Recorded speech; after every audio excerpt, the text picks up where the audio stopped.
Hi, welcome to this new Triggre Weekend Masterclass, and today we are going to extend the Petty portal a little bit further. As is, you can use it to request vacation days or request leave, but we are going to extend it with requesting, not requesting, but registering sick leave. So what I would like to do is we're going to create a page where an employee can state that he's sick. He can also state how long he thinks he will be sick. When he registers his sick leave, his supervisor will be automatically notified by email. And he can also use the portal to register that he's better again, and then the supervisor will be notified by email as well. First, I'm going to show you how that works in the application itself, and after that I'm going to show you what I've created in the designer to make all this work. So let's go to the application. Well, what we have here, I added only one user flow actually, and that is my sick leave. What I can do here is I can state that I became sick on, the 31st. And I expect to be back at work in 2 days. And when I click save, no further action right now is necessary. Manager is updated, and that's it. So after 2 days, I'm feeling better again. I go to exactly the same page, and I can call in better. So we still have the start date, the expected duration. You can state like, okay, I was sick until date XYZ.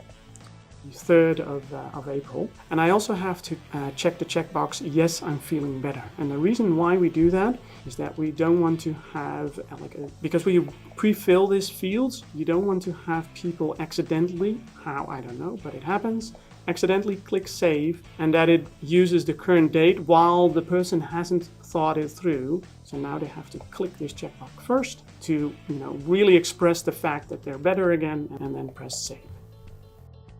So the nice thing about this specific solution or this functionality is that I only use one user flow to support both flows. So to register that you're sick and to register that you're better again. And let me show you how I've created that in the designer. So let's go to the designer.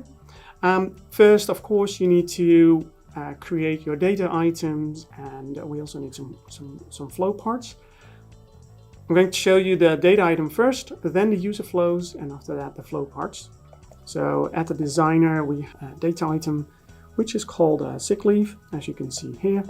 When did the person call in sick? When did the person call in better?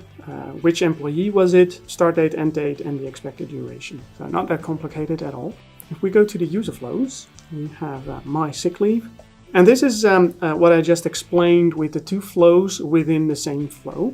So what we do here is, this is where you start, and then we check if this employee has an open sick leave. If that's the case, so if he's already sick, we have to call in better, so that's a different page. However, if there is no open sick leave, you have to call in sick, so that you go to a different page. When you call in sick, you create a sick leave, you inform your supervisor, and you tell the person get well soon.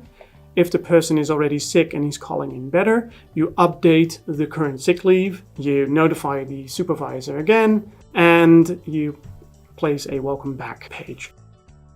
So a very easy way to keep it very simple for your users. They only have to go to that specific spot to call in sick or to call in better.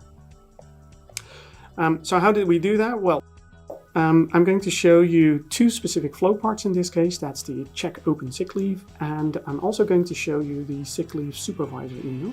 But first, the check open sick leave.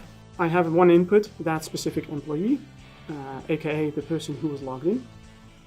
And the only thing that I do is I check if there's already a sick leave available of that person, which doesn't contain an end date, because when an end date is registered, the person called in better. So when it's empty, he's still sick. And that's what happens over here. And the only thing that we do is in the user flow, if it's empty, well, then we didn't find one with an empty end date. So What I also did with the email to the supervisor is, well, I used that same principle where I said like, okay, if the end date is empty, the person called in sick, and if it isn't empty, the person called in better. It's the same flow part, but with 2 different branches to use. That's a wrap! Time flies when you're having fun, so please subscribe to our channel to not miss our next episode. And while you're at it, hit the like button. Till next week!